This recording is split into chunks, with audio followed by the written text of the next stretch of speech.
Training in and of itself is not a bad thing, especially if you've been frustrated by several defenders when you're playing in your games or you're in practices or scrimmages, and there's one player that plays defense a certain way that you just can't get around. So you're training yourself to understand what they're doing to you to be able to disrupt his defensive abilities. The thing that you want to ensure, though, is that when you're doing that, you are taking enough time to understand, okay, he stepped here, I got caught here with the ball, now what is my next move? And you're trying to physically walk through that, and then you move it, you slowly speed through it. Then you start making different shots and counters to what you saw him do to you defensively in your head.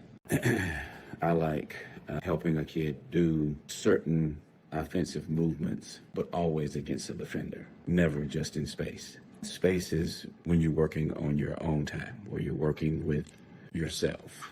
You're in your backyard, you've had a chance to get to the Y or whatever gym, and nobody's in there, and you can just work. But believe me, your tools in your bag and all of your gifts are displayed when you get in that 5-on-5 action, or even 3-on-3 action, either one. Something where there's a defender that's forcing you to do things and make you learn different counters and movements to get your game to a state to where you're not even having to think about what you're doing. When you're working in that vacuum, you're constantly thinking about what you're doing because there's never been anybody in front of you. Now there's somebody placed in front of you, and you're in game time, and you don't know what to do. Also, the only way that having a trainer works is if you're the guy that always has the ball. You get in the game and you always have the ball. You always have a certain comfort level on the floor that the other guys may not have. And that's important. That's important. There are different levels to being on the floor. You have the kid that's just starting to play. You have the kid that has played a season.